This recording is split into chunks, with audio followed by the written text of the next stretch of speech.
to Monday. It is like Monday all day long. We call that Meatloaf Monday around here because it's always about the food. Hit it, man. I think I'll try the meatloaf sandwich. Do you know what that is?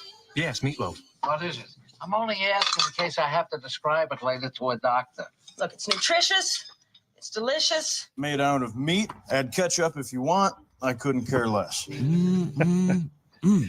Meatloaf Monday. Always about the food. Over here right now, by the way, pressing buttons, clicking the mouse, and doing all the things like at double speed because the systems have been just backed up today. JP's on the board. Hey, buddy. How are you? I'm here. So a power outage over the weekend. I guess every time a power outage happens, you got to redo everything. What the heck, JP? I mean, did the lightning come in and unplug wires too? What's going on? More than likely, yeah.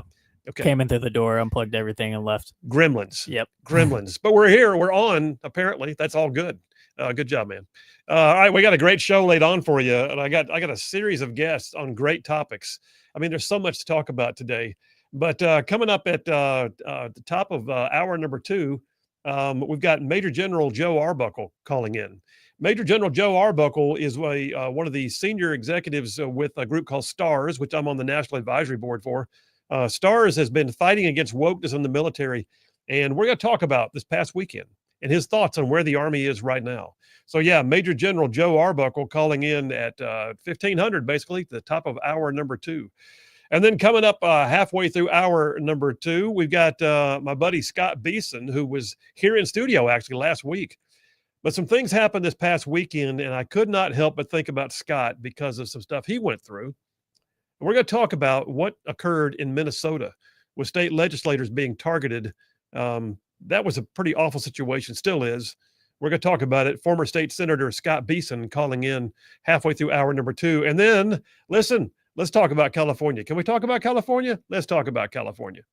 And I'm going to talk about California with a conservative who lives in California. She's been on the show several times, but my friend, former California State Senator Melissa Melendez, is calling in from the Golden State to give us the perspective of what's happening over yonder on the left coast. And then I still got a triple dipper. So hit it, man. The Triple Dipper. 3 stories you've got to know. That's right, the Triple Dipper, 3 stories, 3 themes, if you will, that you got to know as we run today's show. First out the gate, did you see the parade? Oh my gosh, what a great day that was. Saturday was amazing. 250th birthday of the U.S. Army. So number 1, Triple Dipper, in conjunction with that conversation with General Joe Arbuckle, calling it Army Strong. So stand two for Army Strong at number 1 on the Triple Dipper. Number 2, in conjunction with that conversation with Scott Beeson, we're going to talk about citizen legislators.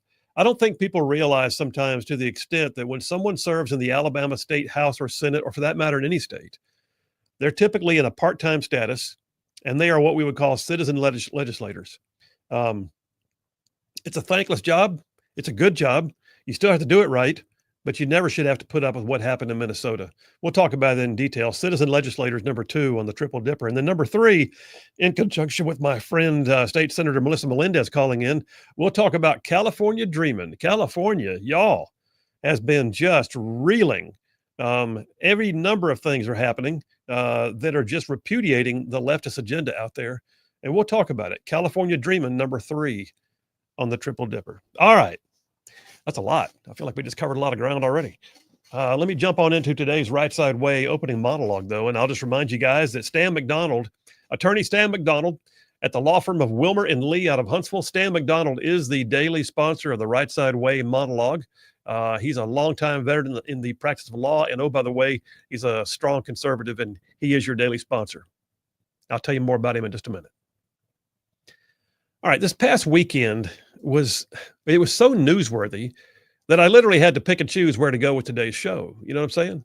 I mean, we have everything from Israel versus Iran, Ukraine funding being downgraded, riots in Portland and LA, the awesome 250th birthday celebration, the so-called No Kings protests around the nation. And then one story actually struck me as being particularly newsworthy, maybe because it struck close to home. You see, this past weekend, 2 state legislators in Minnesota, along with their spouses, were gunned down in their homes in what was believed to be a targeted attack. There's so much we don't know about it all. But after a massive manhunt, the shooter was captured just this morning. He had posed apparently as a police officer. He came to the doors of the former Speaker of the Minnesota House and a state senator who live within about 5 to 10 miles of each other. And for reasons that are not yet fully known, he gunned them down. Regardless of his motivations, what we do know is that it was something about their positions as lawmakers, apparently, in the state legislature that made them the targets. Well, look, as many of you know, I served for 8 years in the Alabama State Senate. It was an honor. It was one of the highlights of my very full life. It was some of the most meaningful professional time of my adult existence. And there were any number of times when I knew that I was able to make a difference, able to provide relief, pass a law, intervene for a constituent. But the most disappointing and sometimes shocking aspect of it was how many people I found out viewed anyone who dared to run for office as automatically corrupt simply because they served. No longer worthy of common courtesy. I mean, I saw it all, y'all. I did. People who I went to church with who suddenly wouldn't give me the time of day. People I had never met claiming they knew things about me that had no bearing in reality. People who would shout foul things in the public square while I rode by in a parade or cut a ribbon. People who would demand some funding, some attention, some support project, and then scream epithets and claim they would make sure I never ran for office again if they didn't get exactly what they wanted. Yeah, there were kooks. There were kooks, to be sure. And most of it just, rolled off my back, made no never mind to me. But then there were some that stood out. Like the middle of the night calls from teachers union members because the teachers union had doxed me and encouraged their folks to call and rail at all hours. Or the attempts to smear my name on social media. Or finding out that discussions were being had about my own children, believe it or not. Yelling at me as I jogged in my neighborhood, angry, shaking their fists, mocking. The guy who stormed into my law firm one day and angrily slapped a written hate note down on the desk that he had just had to deliver personally. Or even worse, the threatening letters that showed up in my mailbox without a stamp on them that meant that somebody had gone to my house and delivered them personally. None of that's okay. None of it. And I wasn't just some solo act, right? Every single member of the state house and Senate probably had their own versions of their own stories. My point, though, is twofold. One, those things I just described to you are not okay. They are not okay in a civilized society. They're not okay in a world where civil discourse is supposed to be civil. And number two, state legislators who pass the laws that govern our state, they do it as a part-time job. And they live right there in your neighborhood. And with very few exceptions, every person in the nation who chooses to run for a state house or a state senate of their respective state is a part-time legislator who still eats in your restaurants, goes to your churches, shops in your stores, runs their businesses, and works their jobs just like the rest of you in your communities. And they are real people. And because of the way I just described it, that also makes them perhaps dangerously accessible to kooks who would try to do them harm. But the role of a state legislator, though, is actually imperative. Every state has them. And they are sometimes more impactful on our daily lives, I've said it many times, than anything that comes out of D.C. The members of the state House and Senate, they are the embodiment of the 10th Amendment to the U.S. Constitution. I mean, the Founding Fathers, they knew their business. They were operating on an inspired level as they passed the first 10 amendments to the U.S. Constitution, commonly referred to as the Bill of Rights.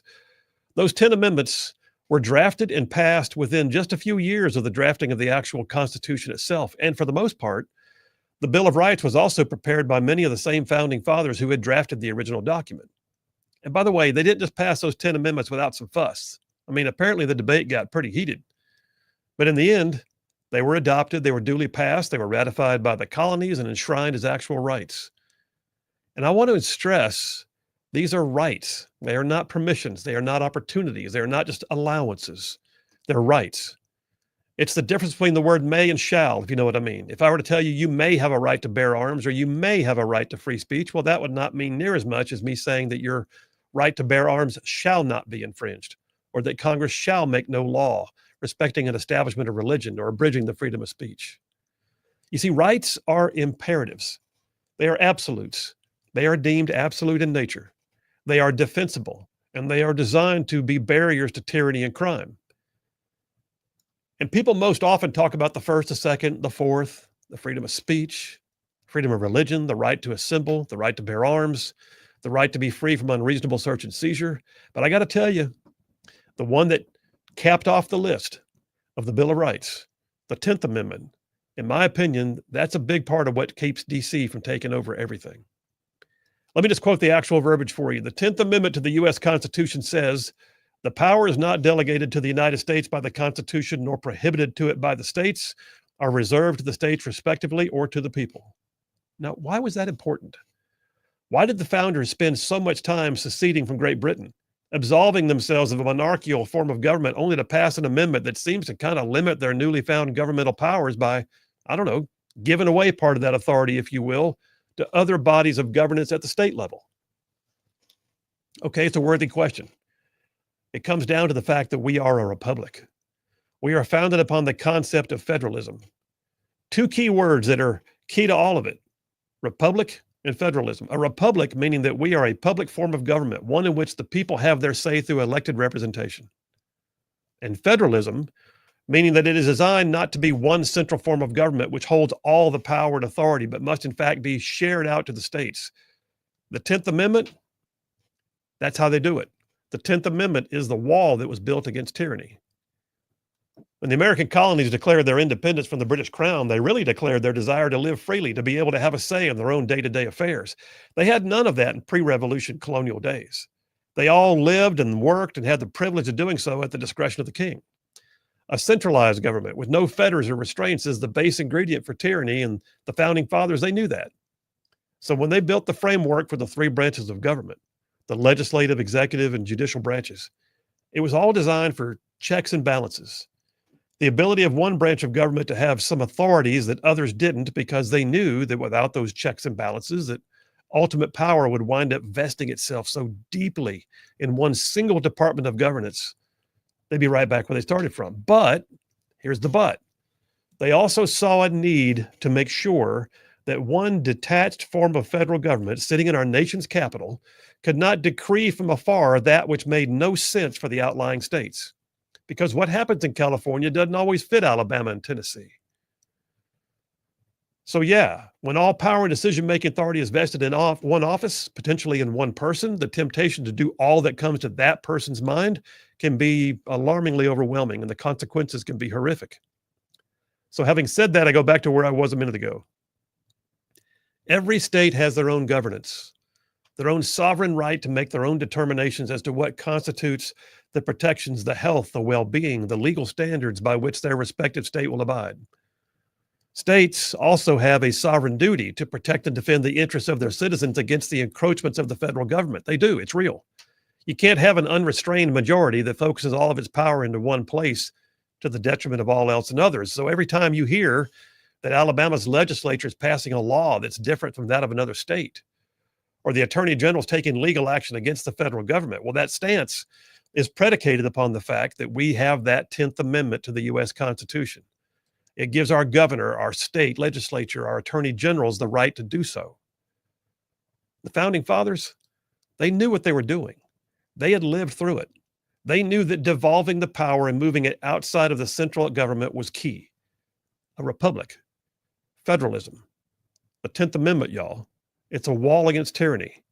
And state legislators, for all their warts and blemishes of whatever party they're involved with, regardless of whether they are liberal or conservative, Republican or Democrat, state legislators, they are the people who have chosen to grab a hold of the 10th Amendment and actually act on it.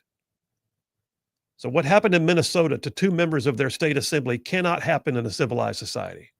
Look, you don't have to respect their views, but you do need to respect their jobs. Because state legislators, they are really citizen legislators. They live in your neighborhood, but they are also the 10th Amendment in action. And that's a wrap for the Rightside Way. Yeah, I just felt like it was necessary to say that. I don't care anything about the politics of those two people. What I do know is they ran for public office and were elected by the people of their community. And they were gunned down allegedly because of it. We'll find out more about the motivations later. But what we know is one of the motivations was they were simply legislators. That's wrong. Phil Williams, Rightside Radio. Y'all stay tuned. We'll be right back.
And we are back. Phil Williams, Rightside Radio, solid conservative and just plain right. Just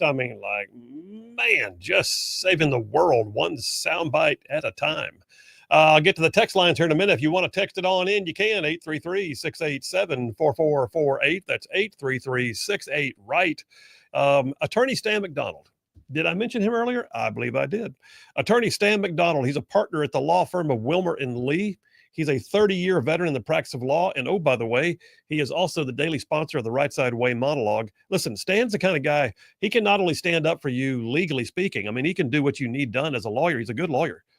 But I'll also tell you this. He is a longstanding warrior in the trenches for all the conservative policies and politics that right-side ruffians care about. He's like an OG ruffian from way back. Yeah, so Attorney Stan McDonald, he has represented his clients in literally thousands of real estate transactions over the years.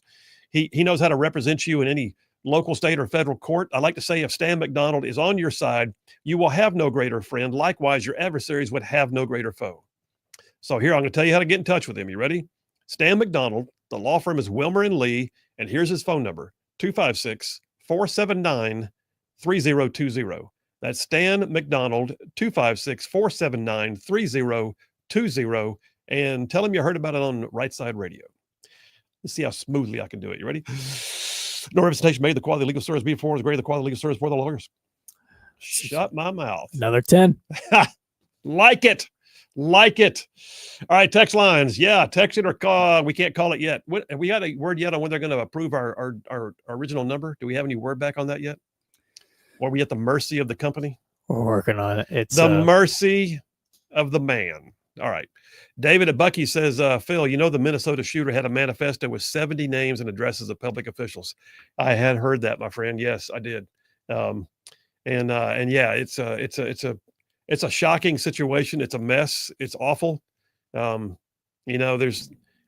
tell you what really bugged me was Tim Walz came out there before anybody knew anything and said this was politically motivated. I know what he was trying to say was MAGA Republicans, but he didn't really say it. What we found out later on is it may not be anything to do with that at all. I'll tell you more about it. Phil Williams, Rightside Radio. We will be right back.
Hey, all you Rightside ruffians out there, you are listening to Rightside Radio, solid conservative, just plain right.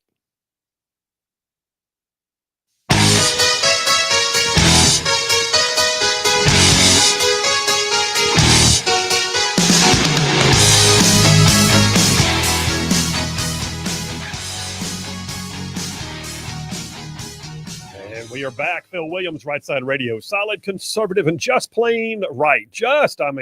Man, covering down on some major ground across the southeast U.S. of A. Y'all, I'm talking about this show.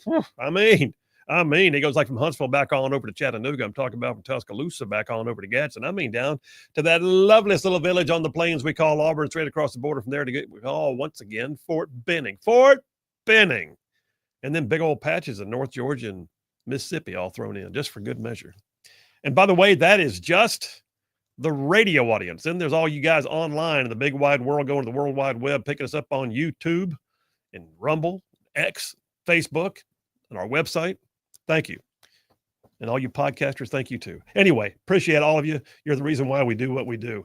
Hey, I got to tell you, the text lines are open, 833-687-4448. That's 833-68-RIGHT. David from Bucky's had texted a minute ago about the Minnesota shooter, but he had another text also that was in line with my first dipper. The first dipper is Army Strong, right? Coming up here in about 20 minutes, we'll have retired Major General Joe Arbuckle on the show. But David from Bucky's, who's a veteran himself, he had a great text. He said, Phil, I trust you had a great weekend, a good Father's Day. I did, he said. As a retired member of the Army, I felt a lot of pride watching the festivities celebrating the Army's 250th birthday. I agree with that. I thought it was amazing. It wasn't about politics. It was about remembering and honoring those who served, he says, those who are currently serving and those who will choose to serve to protect our freedom in the years to come. Did you know, they said today that today is considered the 250th birthday of the Army Finance Corps. Hey, there you go. The Finance Corps traces its foundation to June 16th, 1775, when the Second Continental Congress established the office of Paymaster General of the Army. Said, I could say that I served proudly as a soldier of the Army Finance Corps. Thank you, David. That is awesome. And by the way, ain't nobody gets paid if the Finance Corps ain't happy. So we appreciate you, man. Thanks for your years of service. Jeff Rowe from Indiana says the one good thing about the shooter is he's still alive. He's able to answer questions so somebody should ask him. I'm sure it'll come out sooner or later.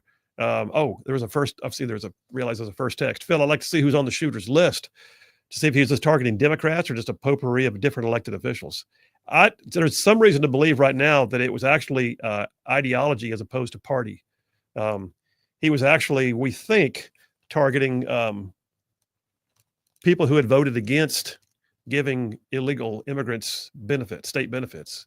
Am I right? Well, the lady he killed the day before sided with Republicans on that, but it was really bizarre because the interview she gave, she was like kind of shaking and crying, like she was worried about potential backlash over this, just simply siding with Republicans on a common sense issue. So it's unfortunate, but yeah, I'd agree. I think it's ideological over party. I don't think she was crying. Somebody said on social media, I saw that video. She was Speaker of the House, by the way. So she was not a rank and file member. She was the Speaker of the House. And I'll be honest with you, there's a lot of pressure that comes from being the one person who will cross party lines to vote against their own party. There is. And I have also been there when it's a major issue and there were people really pressuring you to get on board with your vote and you weren't going to do it because you were not in agreement. And, you want to be able to work with folks, but every once in a while you got to stand on your own 2 feet. And she did in that case. And she voted against the idea of medical benefits for illegal immigrants. And I think she may have been the swing vote. Yeah, was she? I don't know, but I think she was an important one. Yeah. Yeah. And there's some reason to believe that perhaps that was the reason why that he targeted. Anyway, John from Huntsville says, Phil, spectacular monologue. Also, did you hear that according to certain news reporters, Trump's military parade didn't reach the attendance expected, but I think they did just fine. Oh, they did great.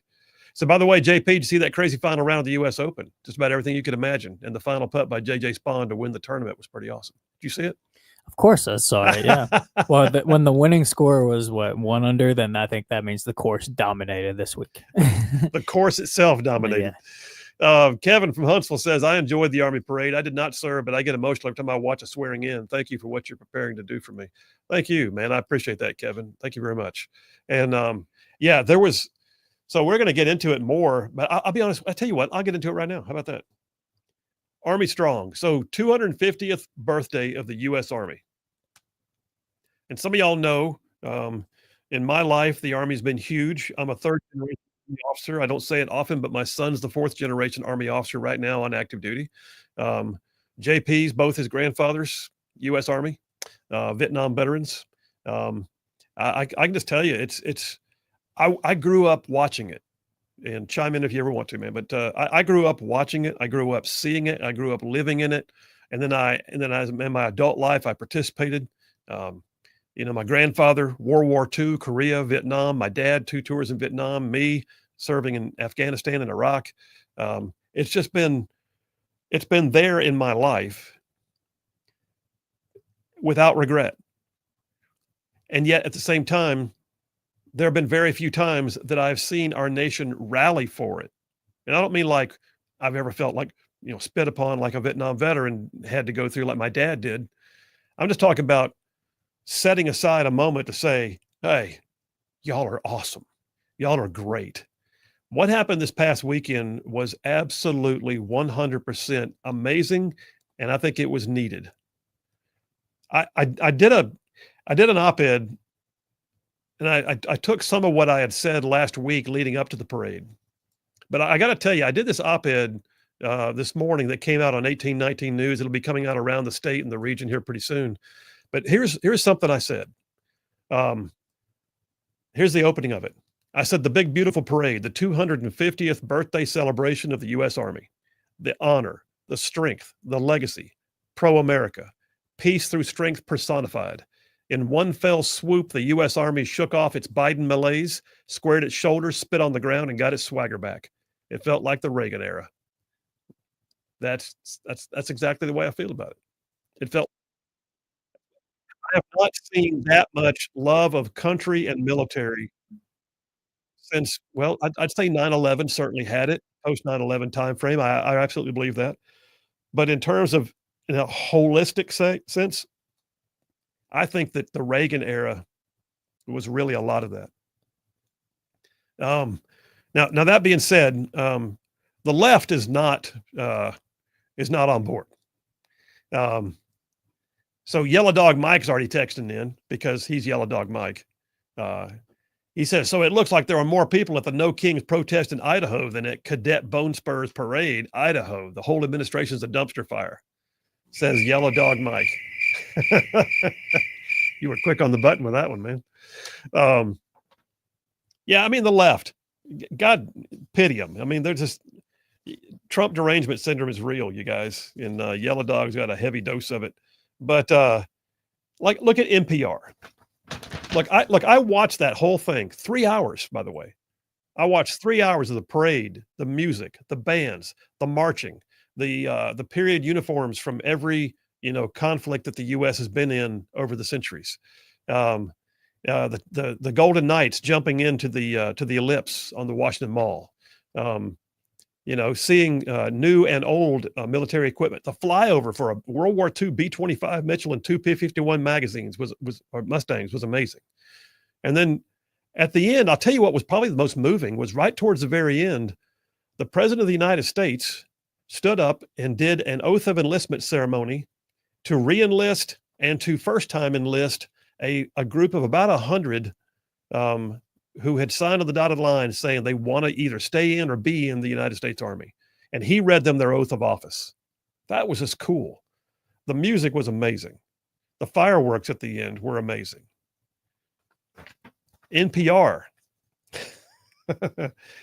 NPR. Lord God, NPR. So I'm looking at, as I hold here in my calloused former paratrooper hands, here's NPR's article written by, it took 3 of their reporters, by the way, to write this. The headline, 3 takeaways from the military parade and the No Kings protests. Well, why don't we lump them all together? Because certainly they do. Oh, and on Trump's birthday, they point out. Headline, 3 takeaways from the military parade and No Kings protests on Trump's birthday. Let me just remind everybody, Trump's birthday and J.D. Vance's wedding anniversary just happened to fall on what is known as Flag Day and, oh, by the way, the Army birthday. So if you think for a second that Trump said, hey, I want a parade on my birthday, well, it was actually the Army's birthday before it was Trump's birthday. But the 3 takeaways for NPR, they got an entire page written on, number 1, storm clouds didn't rain on the parade. Okay. Wow. So that's their first major takeaway, JP. Big parade. Huge. Riveting. 250th celebration.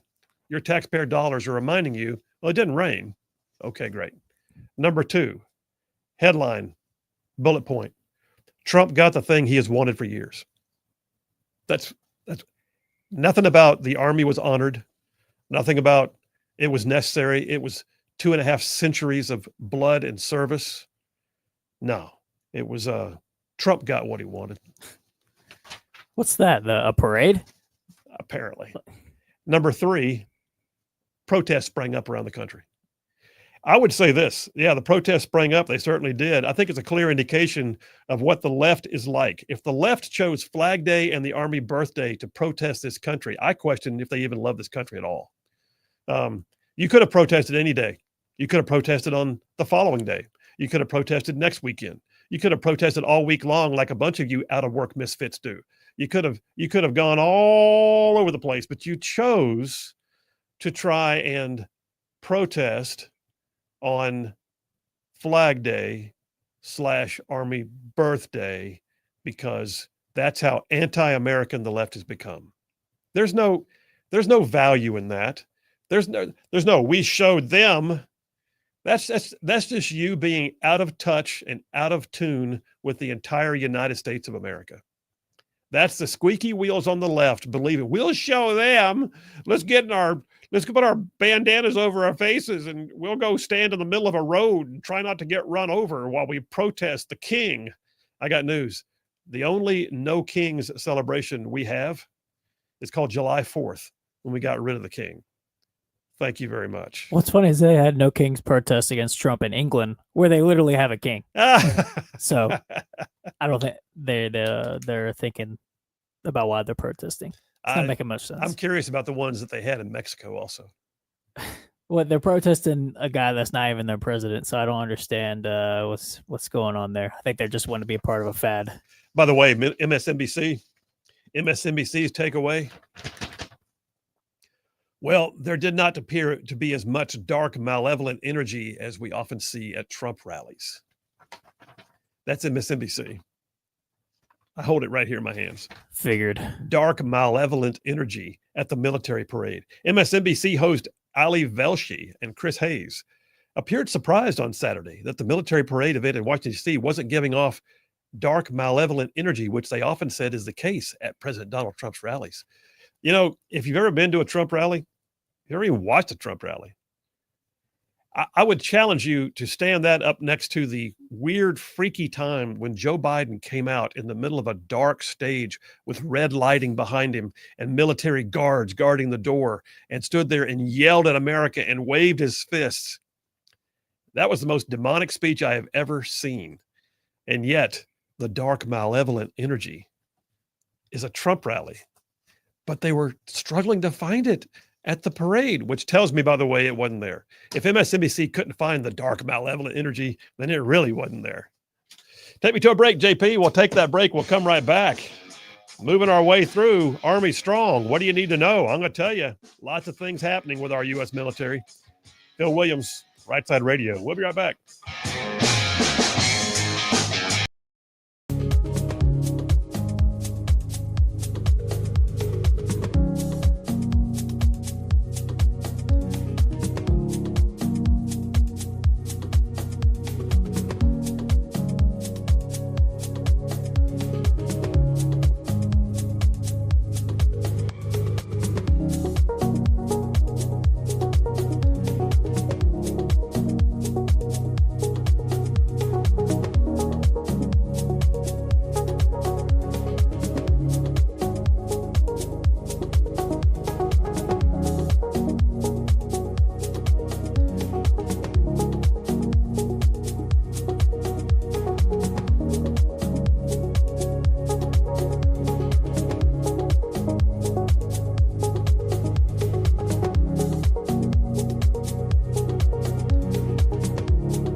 And we are back. Phil Williams, Rightside Radio. Solid conservative and just plain right. Just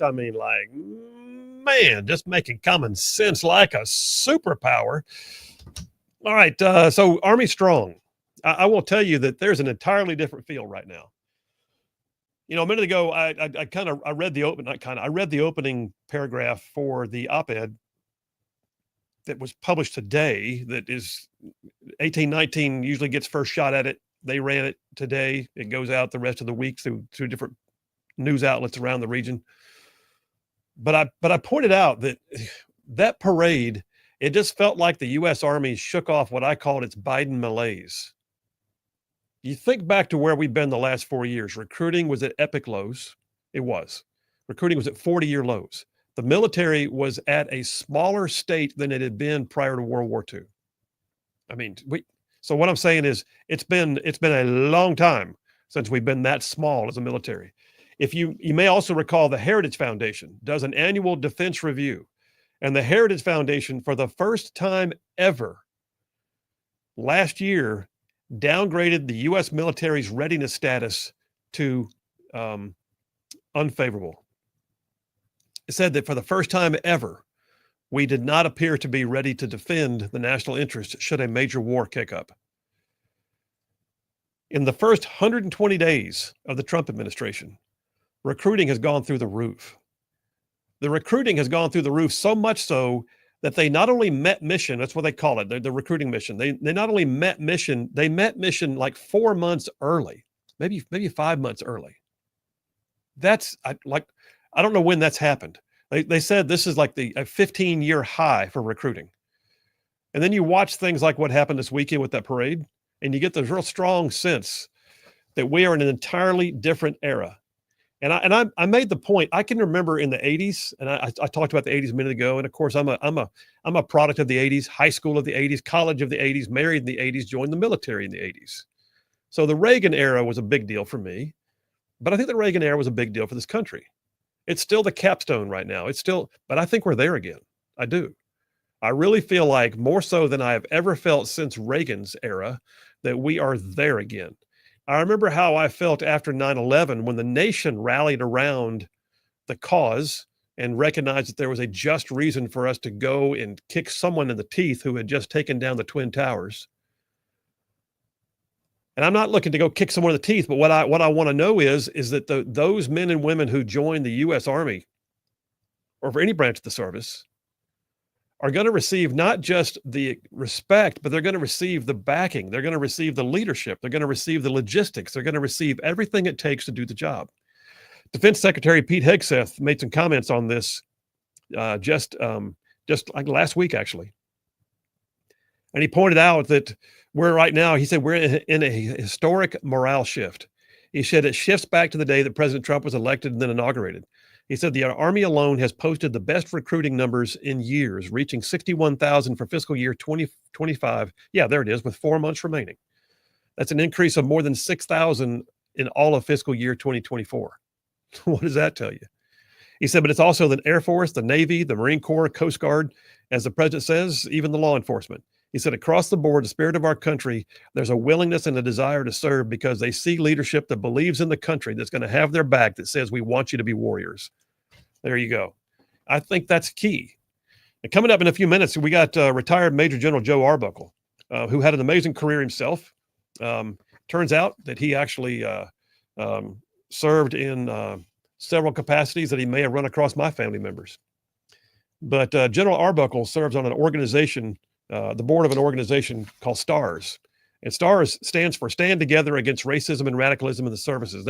They were formed as a group of senior officers who had a desire to see all the wokeness gotten out of the military. And they are still fighting for cleaning up the records and doing the things that are necessary to put us in right standing for our men and women in service. And I happen to be on the National Board of Advisors, and I'm proud to be affiliated with them. But General Arbuckle will be on here momentarily. We'll get his perspective on where we're going. And then I'll tell you, I mean, there's still a ways to go. We're still unwinding DEI in the military. We're still fixing our military academies. We're still making sure the ranks have what they need. But listen, right now, it's a whole new day. Phil Williams, Rightside Radio. Y'all stay tuned. We'll be right back.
Welcome to hour number 2 here on a Meatloaf Monday. And we're talking about Army Strong right now. So I'm going to bring in somebody who has had a long and storied career making the Army strong.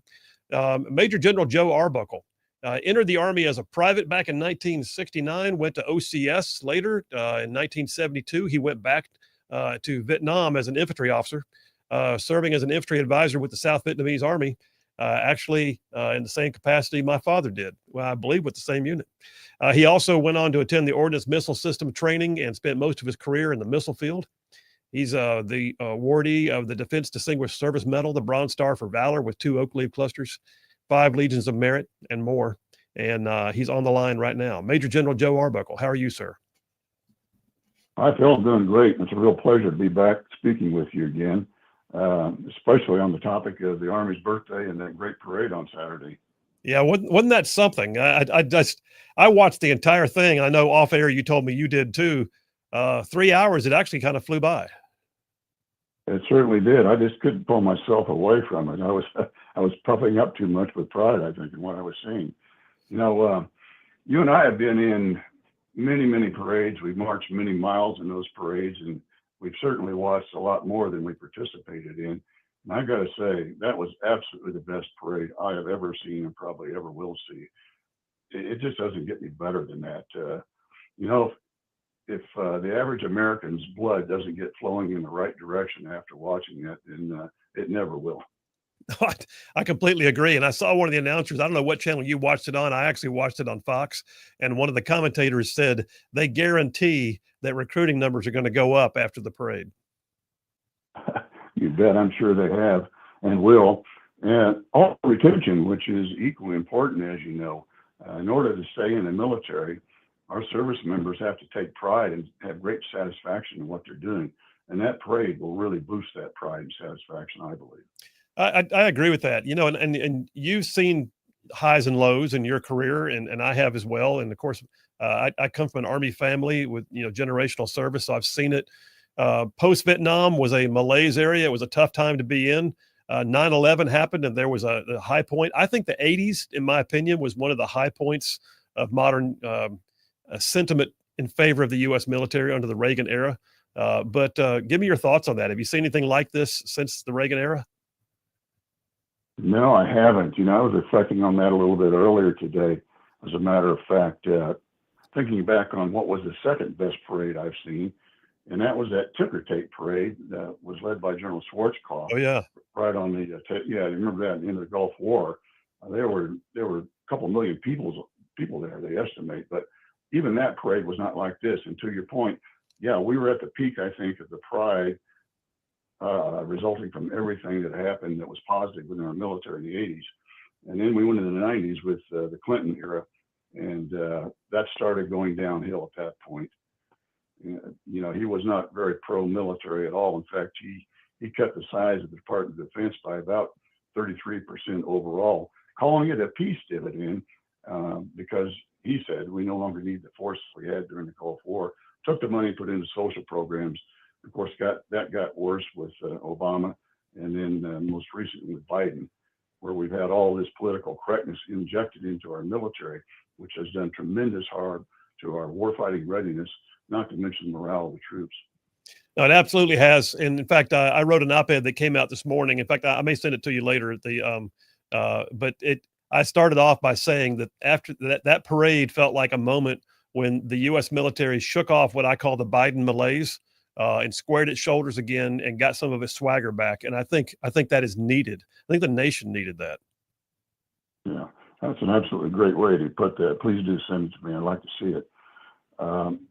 Yeah, there's been a turnaround. It's an amazing turnaround just since Trump took over. In fact, it even started, as you probably know, after the election in November, when the recruiting numbers started slowly increasing. When the word got out that President Trump was going to end DEI and put us back on a warfighting footing, he called it, of course, rebuilding our military. And so there has been an amazing transformation just in the past approximate 4 months in that regard. The first thing that happened the day that he was inaugurated, he put out an executive order on the 20th And in that, he said many things that addressed equal opportunity, but he said, and I quote, DEI is unlawful and immoral. Well, that really sums up the thoughts about it. He went on to issue about, Phil, I think it was 4 other executive orders for a total of 5, all addressed at our military and restoring the warrior ethos in that and our readiness along with that.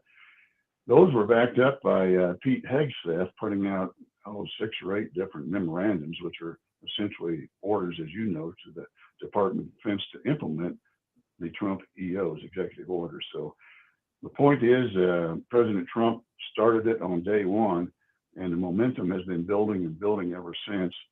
The whole focus basically is to get rid of DEI, which is divisive, and as I said earlier, unlawful and immoral, and replace it with what we've had for decades in our military, which has been time-tested and battle-proven, and that is equal opportunity for everyone, no matter what their skin color is, gender, or whatever else.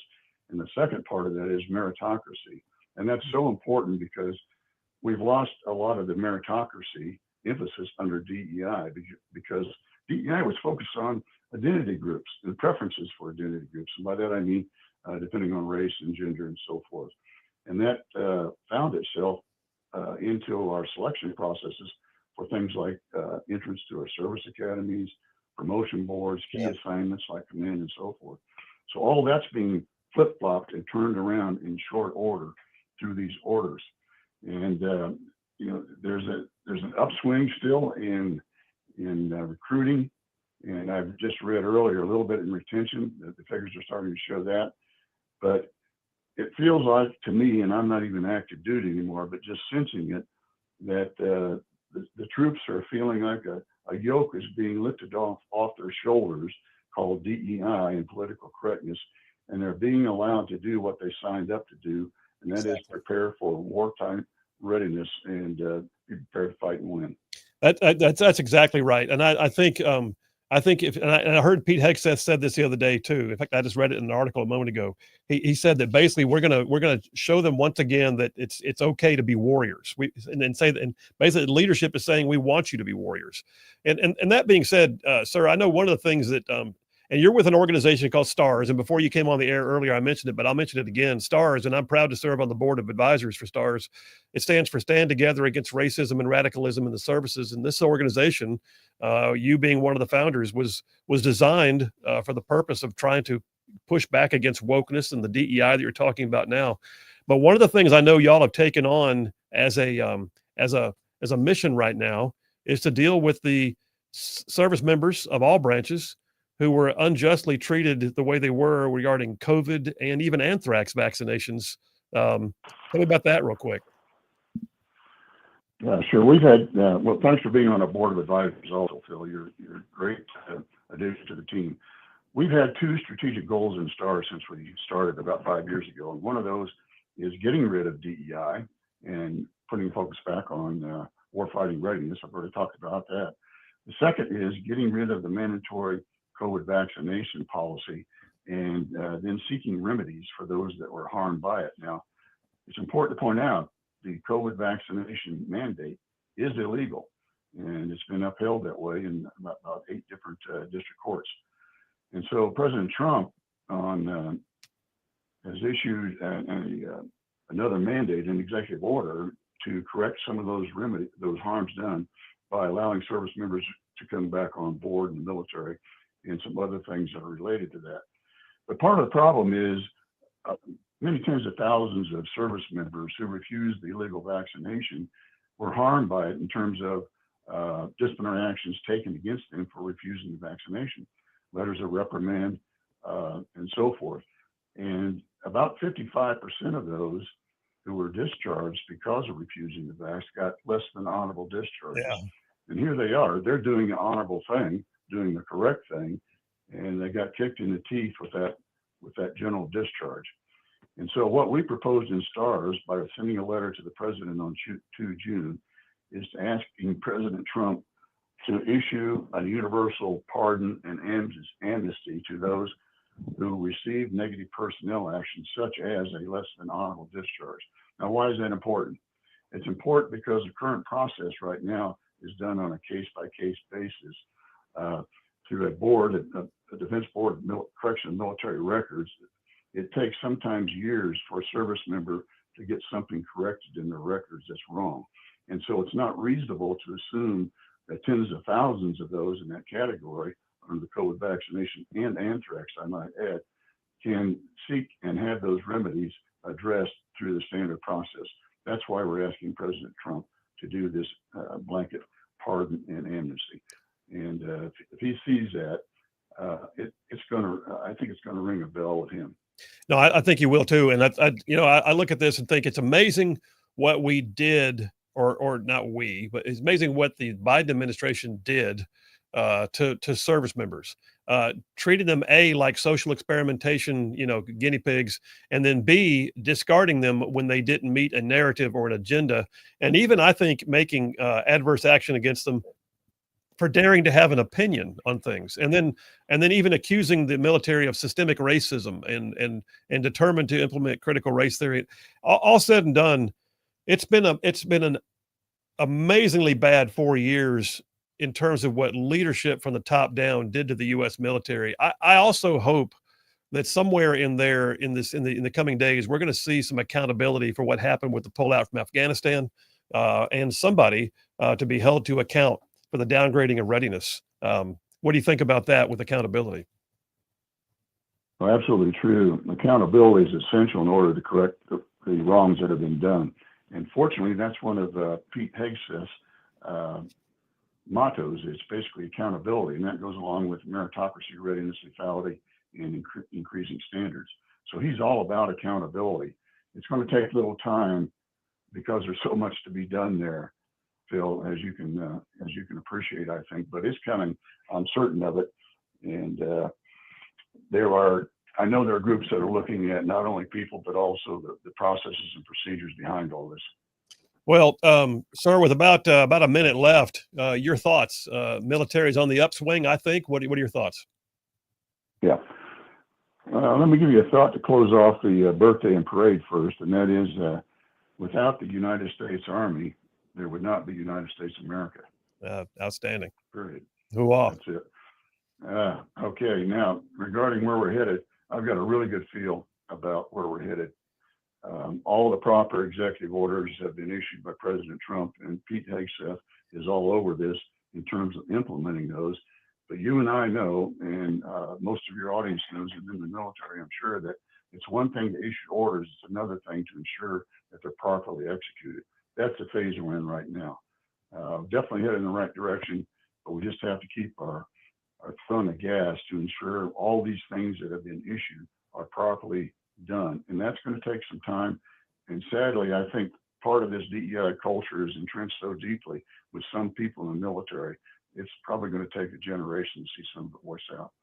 Well, at the very least, I think we're under the right leadership to make it happen. But hey, sir, again, as always, thank you for your time. Thank you for your service. And thank you for your continued service with STARS.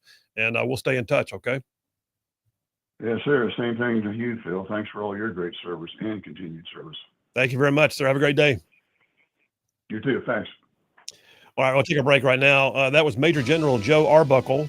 And I tell you what, when we get back, I'll tell you a quick story about how we connected. It's pretty amazing. Phil Williams, Rightside Radio. Y'all stay tuned. We'll be right back.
And we are back. Phil Williams, Rightside Radio, solid conservative, just plain right. Just, like, pulling pins on truth grenades. That's where we are.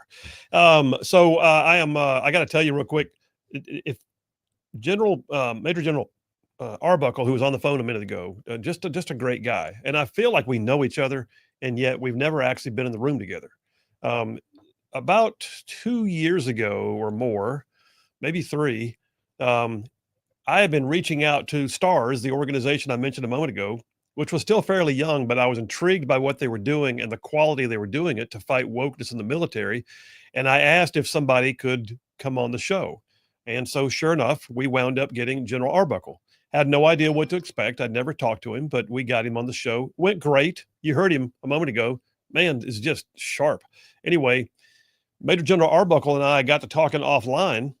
And next thing I know, I realized that he was in the 22nd ARVN division, or as an advisor, a U.S. advisor to the 22nd ARVN, which is a South Vietnamese infantry division in Vietnam. At the same time, my dad was, JP's granddad. So they served in the same. By the way, the advisors, the ARVN advisors were a rare breed, and it was a pretty dicey duty. And so they were in the field as they'd be like a small group of Americans embedded with a South Vietnamese unit going into combat as advisors. And my dad did that and lived in the bush with South Vietnamese guys for his whole first tour. Anyway, just amazed to find that connection. Then I realized that he was a missile guy. And so he was at Redstone Arsenal. And he was at Redstone, and he served at Redstone at the same time that my grandfather was post commander. And so just all these connections began to happen. Anyway, since then, he and I have become, I guess, phone friends. But I think the world of him, and he is a great guy. And he also was able to connect me to the rest of the board at STARS. And next thing you know, I'm on the National Board of Advisors. And so that's just been a very cool opportunity that I do not take for granted. Several text messages. By the way, we're going to switch gears when we get back. I'll say this real quick before I go to the text messages. We're going to switch gears. Former State Senator Scott Beeson, who was on the show last week, will be back on the phone with us for a minute. We're going to talk about what happened to those state legislators in Minnesota. I think it's important that we hash that out. Scott and I have both had some experiences that I think will lend to the conversation. So we'll have Scott Beeson on here momentarily. In the meantime, just know this. I got a bunch of y'all texting in. Some of y'all are brand new in the text lines. I can already tell. Thank you very much for joining us. The numbers are 833-687-4448. That's 833-68-RIGHT. Text it or call it, and we'll get those comments as we go through the show. Got a lot going on, but it's all good stuff. You know why? Because you're on Rightside Radio. Phil Williams, Rightside. We'll be right back.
American ruffians out there. You are listening to Rightside Radio, solid conservative, just plain right.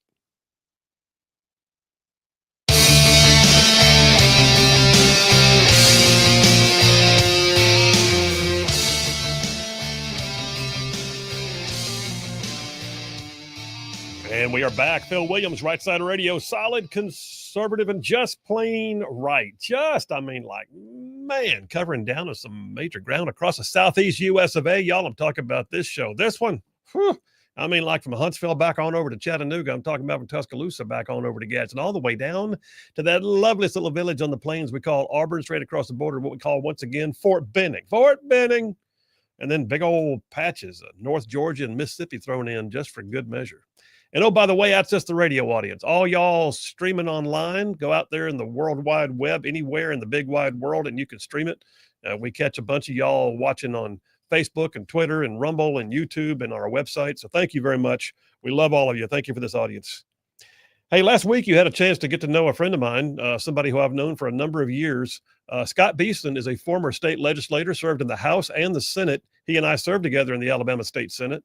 He was actually the rules chairman, which is a significant leadership position in the caucus. And he and I had some experiences, but I want to take that and I want to frame it in the context of what just happened in Minnesota. Because what happened in I don't care what party they were. I mentioned earlier in the show during my monologue, the 10th Amendment to the United States Constitution guarantees a sense of sovereignty and self-governance to the states. It's called federalism. And that means we will always have a state legislature. The vast majority in the nation are like Scott and I were, part-time, still doing our gigs in our communities, eating in the same restaurants, going to the same churches. And yet these two were targeted. Well, Scott and I have had some experiences. Let me quit talking. I'll bring him on. Hey, Scott Beeson, host of Alabama Unfiltered down yonder in Montgomery, too. How you doing, buddy? I'm doing great, Phil. How are y'all today? I'm good, man. That's twice in 1 week we're talking here.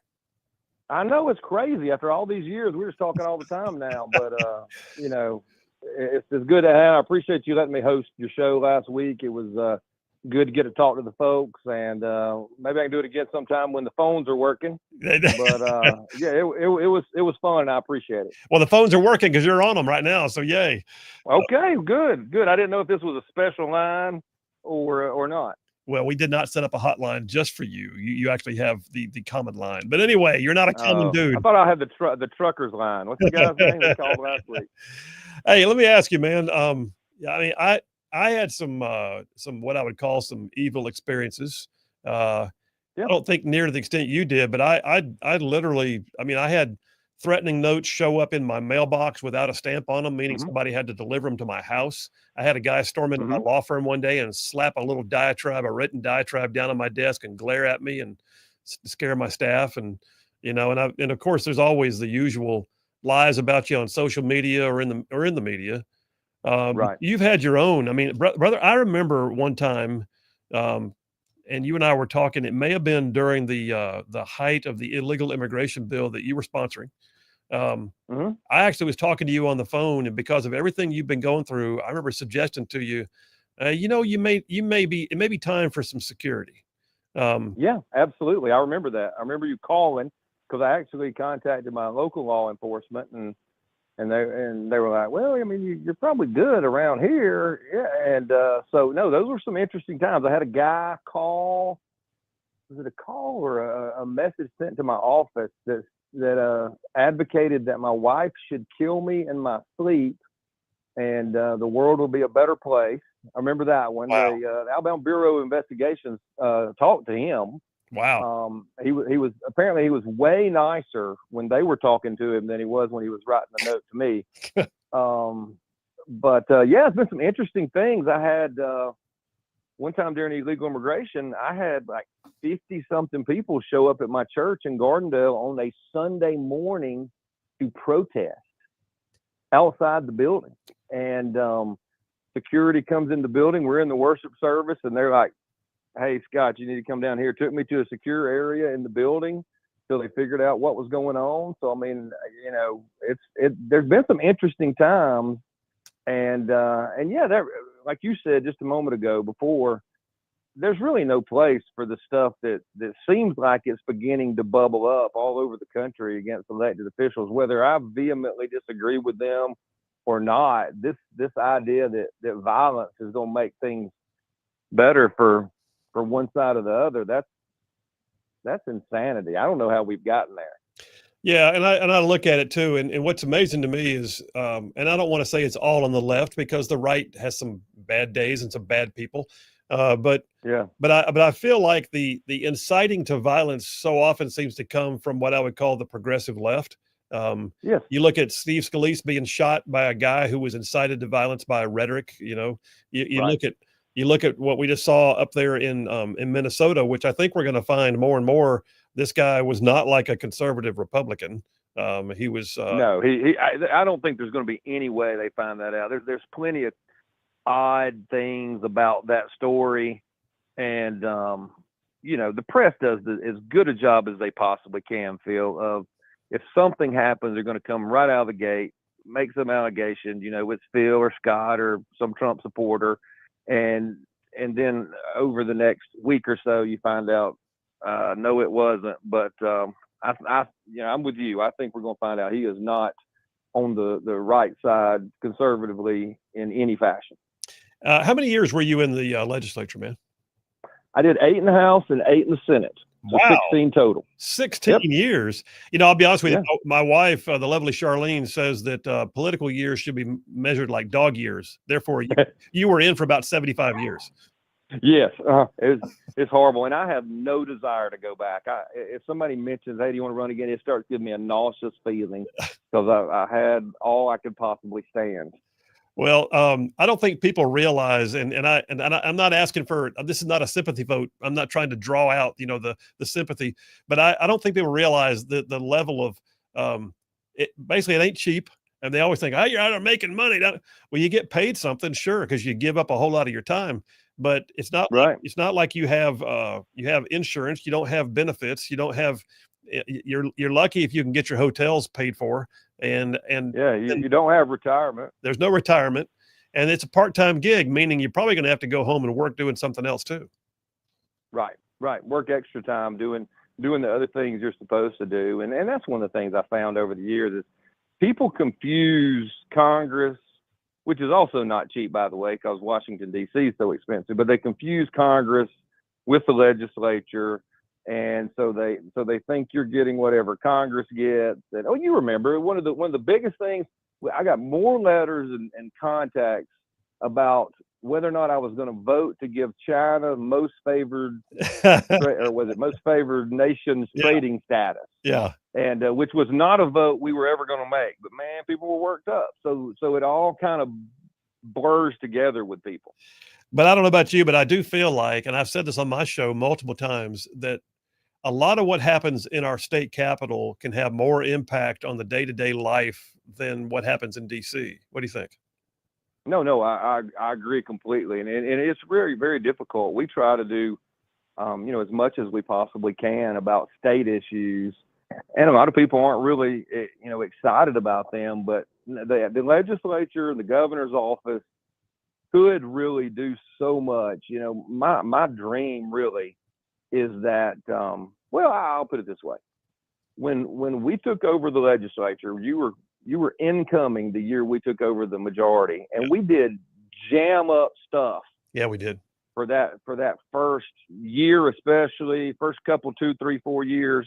And now it seems like, I don't know if I can tell the difference in the old legislature before we were in the majority and this new one, a number of years after we were both out of the legislature. It seems like it just kind of goes back to some sort of weird, special interest driven medium, but a dynamic governor who was willing to lead and go out and tell the people, hey, this is where we need to, be honest, a Ron DeSantis-esque kind of Alabama governor could literally change the lives of Alabamians for generations to come, from education to the job market, to just standard of living in our cities. Just unbelievable. But I don't know if we're going to see that. I'm still hopeful. I am very hopeful. I am looking for. I keep calling it a God-fearing gunslinger. That's what I want. Yeah, and I understand exactly. Yes. and at the same time, the legislature, to your point, I agree. I think they've gotten very comfortable. They've gotten, and I think part of that is because they didn't have the same fights that we had. They didn't have the teachers union breathing down their neck every day like we did. They didn't have, No. they didn't have some of the, I would call outright evil interests that were determined to destroy lives that they Yeah. do now. And I don't know if that's they built in some measure of complacence or if they run out of good ideas to pursue. But the truth is, or they've just decided to surrender and just go along with those groups again. Because I look at some of the things they do, and when we were in the minority, we fought tooth and nail to stop things that are now agenda items for the Republican caucus. Yeah, I know it's like, okay, it's bizarro world, but yeah. But let me go back to my point in the last couple of minutes we got here. I think the reality is, though, what happened in Minnesota and some of the experiences that you and I had with people, literally, I mean, I had people that I went to church. I had people that I sat in Sunday school with that would leave church and go home and say the worst stuff about me on Facebook. I mean, it was just unreal. And then you look at it and go, okay, that's why people don't run for office. That's one of the things that it's not just because it's time consuming or because it's, it's a great deal of effort. There's a lot of people out there with a lot of desire, a lot of heart, but they don't want to have to go through the crap. And now you watch 2 state legislators actually being assassinated. And it's just, we got to get a hold of the discourse, I guess. Yeah, and it's funny. Of course, it looks like in society a lot of Americans have just lost control of themselves in general. You see how some of them act at a restaurant. If the waitress brings them a Diet Coke instead of a Coke, or vice versa, they can't seem to. I mean, you'd think that was the end of the world. So we are going through this lack of self-control in our culture, and I think that's part of what's elevating it. Where 10 years ago, the guy might come in your office and just be super angry and chew you out. In 2025, he might come out, come to your office and try to punch you or worse. And I think it's just really, we don't control ourselves anymore. Well, you and I do, but we do our best. But there's some days where I'm like, I might have to punch him around the face. Well, listen, man, I appreciate your 16 years. I didn't realize it was 16. I appreciate your 16 years of service, which, like I said, in dog years means you were in office for 75 years. But I feel like I was in office for 75 years. You got the gray hair to prove it. Yes, sir. But I appreciate you as always, brother. I'll talk to you again sometime soon. All right. Hey, that sounds great. Y'all take care. See you, Phil. Bye. Yeah, he's a good dude. And listen, I'm not kidding. I think out of all of us, Scott Beeson may have faced some of the worst persecution during that era. I mean, they were putting up billboards about him. They were doxing him. They were protesting at his church on Sunday morning during services. It's to the point that all of us, everybody, and we're not unique. Every member of the legislature, Democrat and Republican, has their own stories. I know. I think it's. I think Senator Vivian Figures, who is a longtime Democrat down in the Pritchard, Mobile area, actually had shots fired at her house recently, or last year. That there's no room for that. No room at all. And so citizen legislators are going to be a thing. We're going to have them. They are existing because our state constitution says so, and because our U.S. Constitution gives us a 10th Amendment that says states shall have governance. Therefore, we need good people in those offices. Therefore, we need people who are not going to be put off by those who are put out, but B, we've got to get a hold of the discourse, because I don't care what party they are. What happened in Minnesota, awful tragedy, and it needs to be brought to heel. I mean, like brought to heel hard, and get it under control. Have your opinions, don't act on them. All right, let's take a break. We'll take that break, come right back. I got some text messages to catch up on. And then coming up top of the hour, We're bringing in former California State Senator Melissa Melendez. Give us an idea. What is happening out there in the Golden State? It ain't all gold, I'll tell you that. Phil Williams, Rightside Radio. We'll be right back.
And we are back. Phil Williams, Rightside Radio, solid conservative, just plain right. Just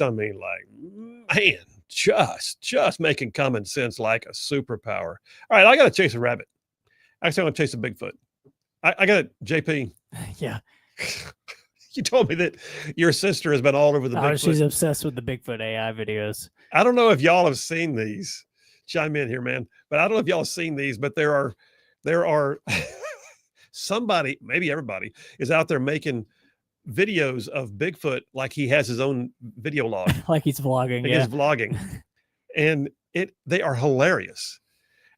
I was trying not to laugh a minute ago when I was on the air because there was one on the screen and I wasn't trying to watch it, but I kept looking over at it and I could just tell it was cracking me up of Bigfoot trying out Ozempic for the first time. Now he's losing his hair.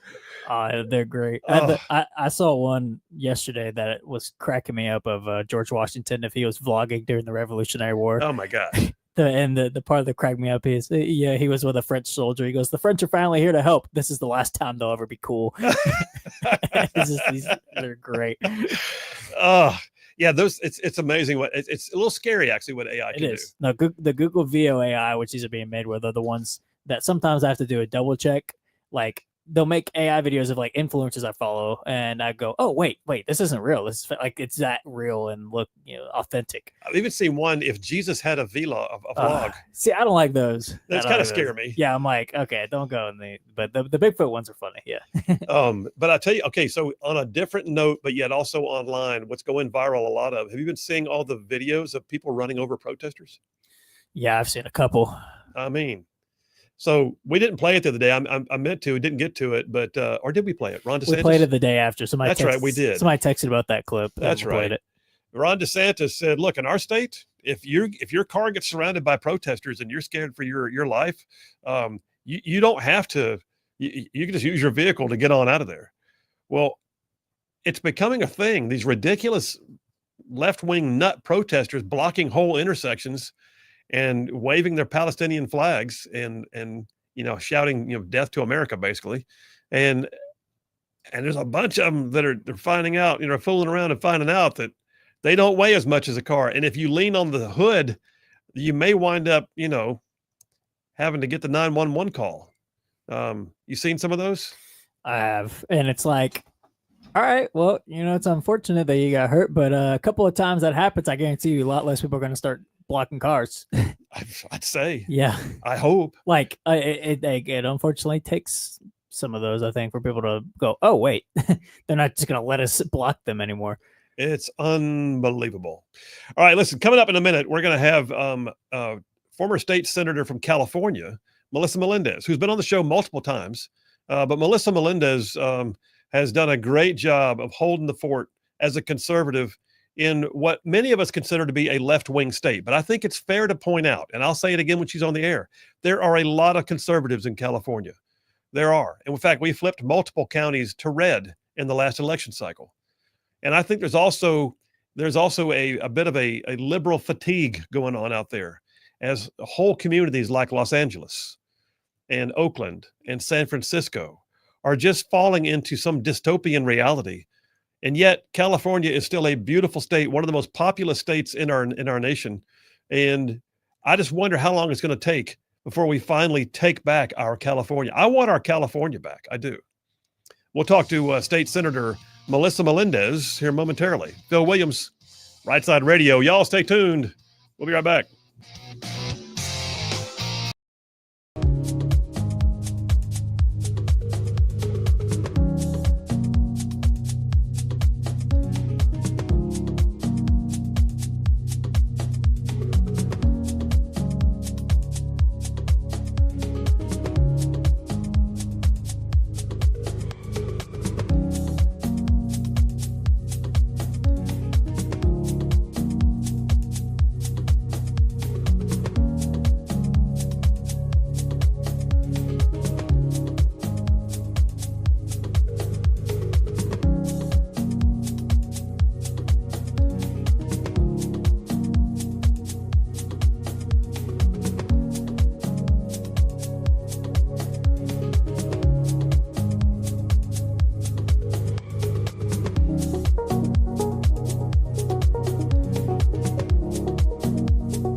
plain right. Well, so my son gave me an article over the weekend, and I thought it was interesting. Politico. Phil, did you go to Politico? I go to these places so you don't have to. But Politico has an article that says that Trump has knocked California on its heels. And I wouldn't say California as much as I would say Newsom. But we're looking at everything from, the repeal of, California EV mandates and climate control measures to sending the Marines and the National Guard in to counter to deal with protesters, and then, also illegal immigration, all of it. Well, I think it's fair to note though, so first of all, I lived in California. I love California. I think California is an amazing place. It's a jewel. It is called the Golden State for a reason. And there actually are a lot of conservatives out there. There are. In fact, we flipped a few counties red. We did in the last election. Well, somebody who knows it better than me, who's on the phone and has been on the show several times, I really appreciate her input. Former State Senator Melissa Melendez is on the phone with us right now. Melissa Melendez served not only in the California State Senate and the California State Assembly, she's also served in her local city council. She has served with the California Golden Policy. Gosh, I forgot the name of the organization, but the Golden, well, they're basically a policy organization, much like API that we have here in Alabama. And she's also a Navy veteran and a Russian linguist, and she's on the phone. That's enough for me. Melissa Melendez, how are you? Hey, Phil. Thank you. What a kind introduction. I appreciate you having me on. I think I mangled parts of it, but there it is. That's okay. That's okay. But you brought up some really good points about California, and just as we get started, I do want everyone listening to know that California is not completely crazy. There are a lot of conservatives in the state of California, believe it or not, and they are getting pretty fed up with the things that are taking place, from all of the riots in LA to many of the laws that are being passed in California, which make it very, very difficult to continue to afford to be able to live here. So I don't want people to get the impression, which is understandable if they're watching CNN or MSNBC or any of those networks, to get the impression that all of California is on board with all of the things that are going on regarding all the chaos, because they most certainly are not. And particularly, immigrant communities, they're just not real pleased with how things are going, because they have businesses too, and many of them are small businesses. And for those who are in LA, who are having these protests and these policies forced on them, it's making it really, really hard on their lives.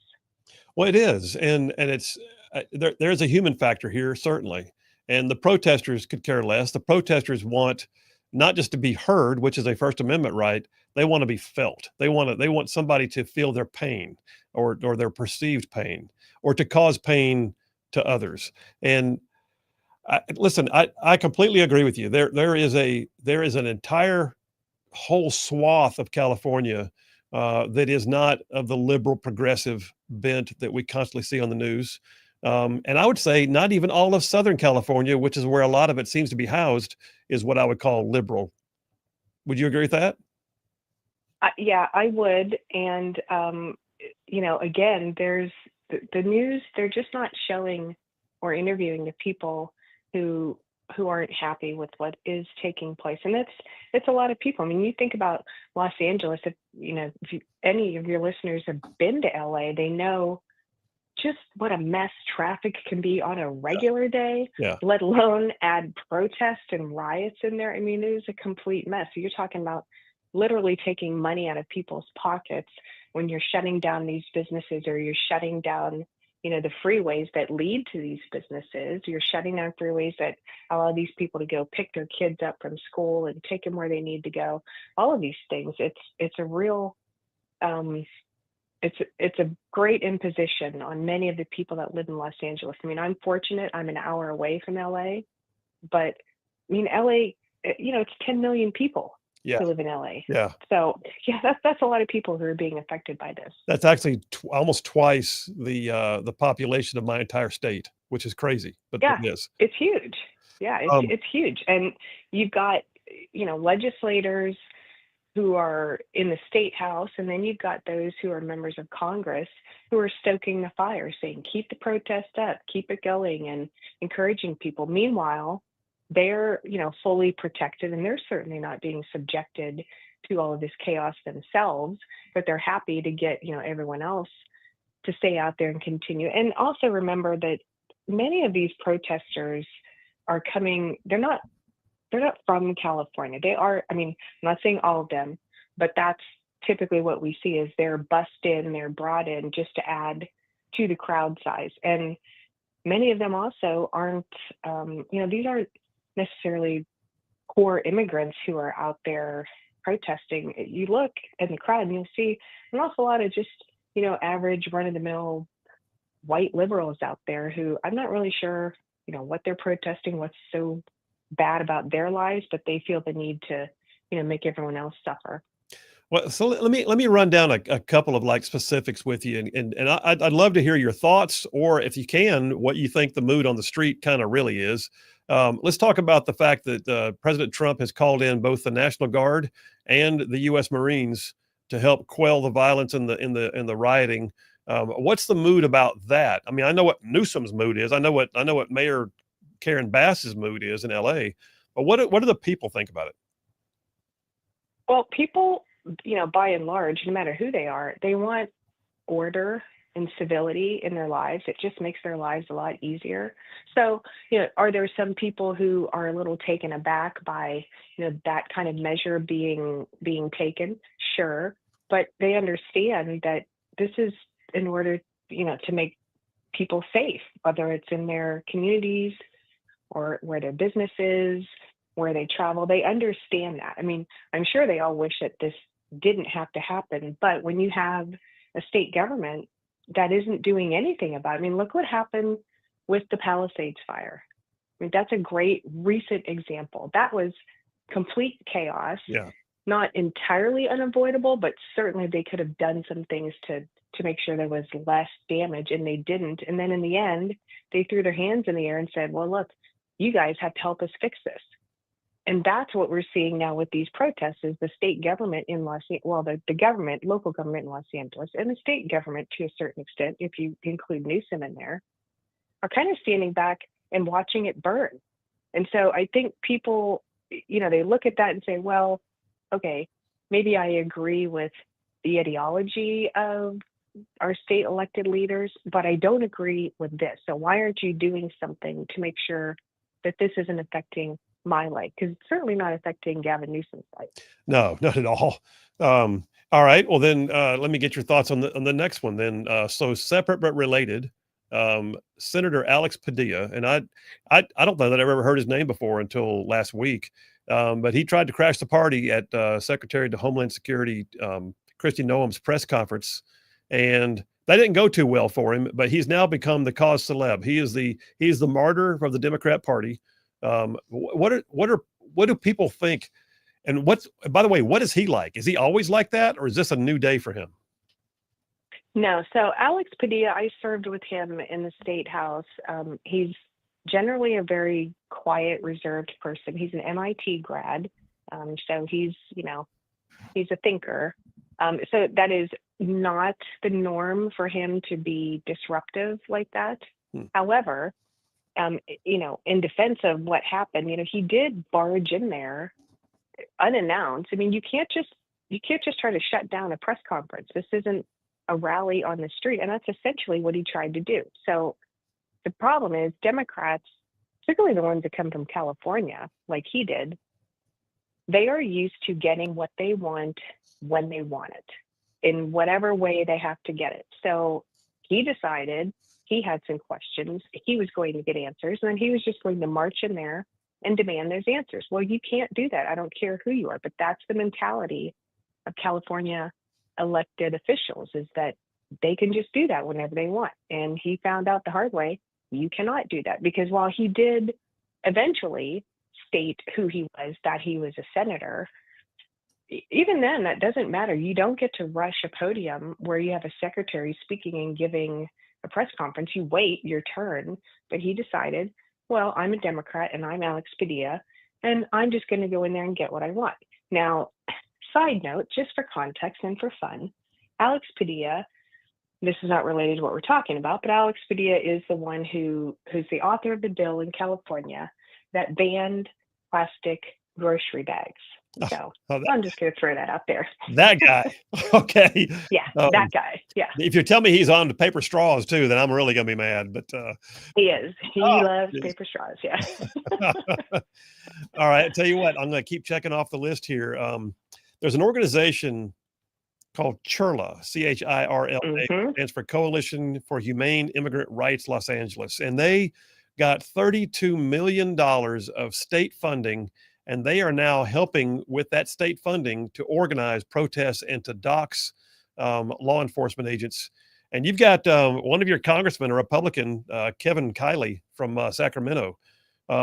He's got a bill right now that says basically, if you're an NGO and you're getting public tax dollars, you ain't going to be doing this stuff anymore. What do you know about this, and what are your thoughts on it? Yeah, Churla has been around for a while. It's an LA-based nonprofit, and I put air quotes around that. Yeah. And, you know, basically their goal is to disrupt. And they do so by getting an awful lot of taxpayer money. I mean, to the tune of $35 million they got from taxpayers in California to go out there and get people to organize and shut down streets and riot like they've been doing in LA. They also apparently got some help and funding from Los Angeles itself for a building. I mean, this is not some ragtag group of people. You know, we're talking about office space now. They have a hotline. They have several means of communicating with people out there, with activists, to get them, you know, hey, let's everybody show up, you know, on this street in Compton. We're going to have a rally. I mean, this is not amateur. They're organized, and they are well funded, and unfortunately, they're well funded by taxpayer dollars. Yeah, that's just like layers of wrong, in my opinion. Right. And you have to look at it and go, who thought that was a great idea? But then again, you know, it's probably the same people who did paper straws and got rid of plastic bags. Well, so let me ask you this. We got about 2 minutes left. I say over and over again, and I mean it, that California is an amazingly wonderful place filled with amazingly wonderful people, and it has all the assets in the world. It could be a country unto itself in some ways. Its GDP is higher than most countries in the world. But I also get worried about, you know, the amount of people that are leaving the state and what's going to happen long term. Are we ever going to see some of this leadership like Karen Bass and Gavin Newsom voted out and have a more conservative bent on a larger scale? What do you think? Well, you know, it took an awful long time for California to arrive at the state that we're in right now, given the economy and just the sentiment. So I think it's going to take some time to turn it around. But I know a lot of people are really kind of pinning their hopes on getting a Republican into the governor's seat, which would be wonderful. However, really what we need are more Republicans in the state house, because, you know, you have to remember that you can have a Republican governor, but if you have a supermajority in both houses, they can override anything he does. If he vetoes a bill, they can override it. So it's really important that we get people in there, you know, within the state house itself. And that's where I think we're going to have, you know, the most effect. And that does take time because, you know, Democrats have organizations like Churla who go out there and advocate for their Democrat candidates and say things about Republican candidates, and most times, you know, aren't true, but they whip people up into a frenzy. They work off of emotion and fear. And so it is an uphill battle, but we have an awful lot of Republicans in this state who just aren't giving up. I mean, they know it's an uphill battle. They know in many cases that it's probably not going to work out in their favor, but you know what? You never know. And so they're going to try anyway. So, I mean, I'm very proud of the people who aren't just packing up the U-Haul and saying, I'm out of here, saying, this is my home and I'm not leaving, you leave. I'm going to stay and fight for it. So it'll take some time, but I don't think that it's impossible. And I think, frankly, more and more people who used to be more Democrat in thought are kind of now starting to see, you know, their policies aren't so great, and maybe I ought to start looking at different people to lead my government. Well, I hope so, and I'm glad you're out there, and I'm glad that you're in the fight, and it's a fight worth having. So anyway, let's stay in touch, and we'll have you on again sometime soon, and maybe sometime you can actually call in, and I won't be asking you questions about things that the rest of the world looks at and shakes their head. So that day's coming. Sister. That would be great. All right. That would be great. Anytime, Phil. Thanks again so much for having me. Sure, all right. Thank you. Former state senator from California, Melissa Melendez, a conservative out there on the left side of America, But listen, there's a whole lot of conservatives in California. You just have no idea. They really are there. They're just overwhelmed right now in terms of voting capacity in the legislature and in the governor's office. We got to fix that. Phil Williams, Rightside Radio. Y'all stay tuned. We'll be right back.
And we are back. Phil Williams, Rightside Radio, solid conservative, just plain right. Man, saving the world one soundbite at a time. We got, listen, California. So, yes, I lived in California for a period of time, very turbulent time in my life, I must say. I like to say that soon thereafter, God gave me a 3-year timeout by sending me to England to live with my dad because I was getting wild as a buck living in California. That being said, which, by the way, it wound up being the best thing for me. But I love California. And it's a beautiful state. Pacific Coast Highway. I mean, you're talking about the wine country. You're talking about, the beaches, like places like Huntington Beach are just amazing. I lived in Laguna Hills when I was there. And then you got the northern part of the state with, the sequoias and just bottom line is California is amazing. Naturally speaking, it's amazing. In terms of what all's out there, it's amazing. And Melissa Melendez a moment ago said it very well. Said it took a long time for California to get into the state that it's in now. It did. I can remember as a kid when the jokes were about San Francisco. Now the jokes are about California. All right. So, and there were liberals out there. You can go back and look at the era of the hippie era of the 60s and people going out to Berkeley and it was turning. But the truth of the matter is, we took back a number of political bastions in the last election cycle. It's going to take work, but I say we take California back. I say we take it back, man. Coming up next, I'm getting some text messages and moving to the last half hour of Meatloaf Monday. Y'all stay tuned. We'll be right back.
And we are back. Phil Williams, Rightside Radio. Solid conservative, just plain right.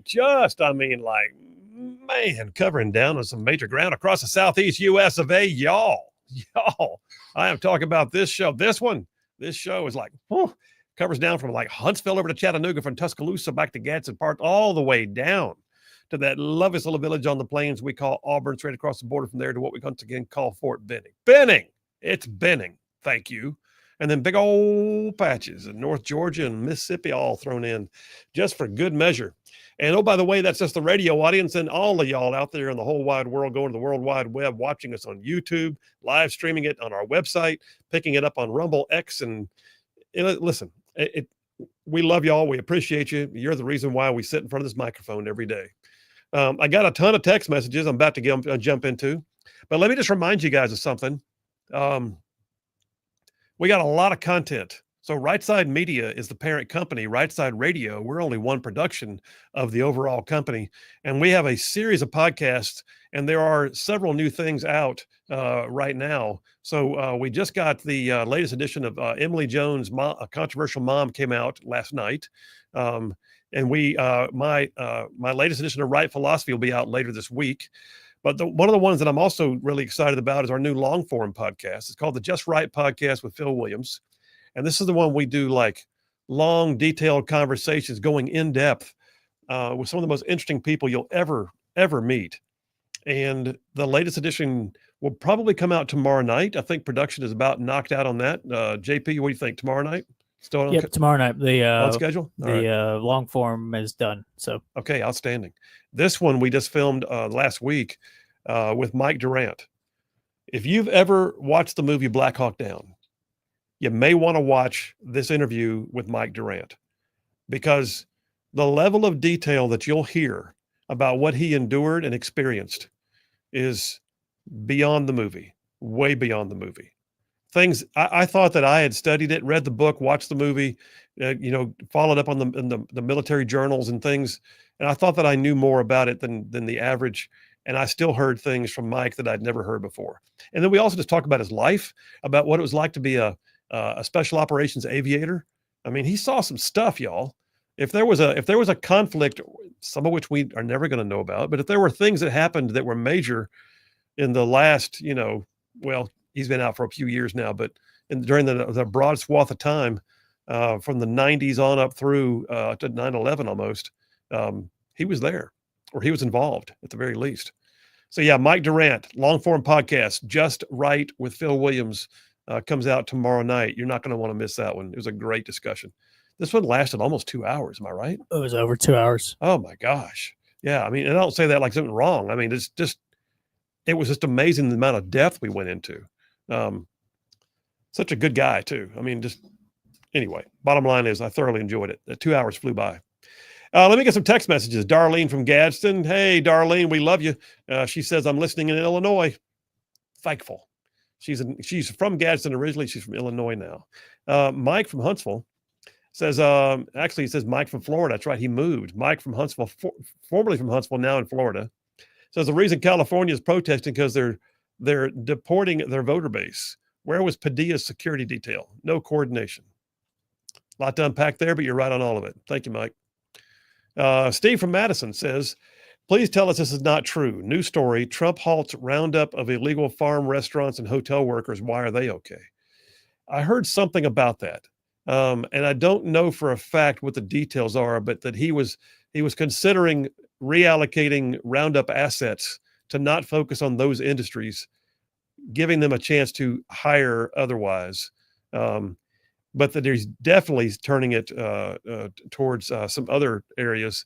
And he said in his executive order that I read this weekend that he's also been focusing on some of the major large urban centers like Chicago, LA, these sanctuary cities, Philadelphia, Boston.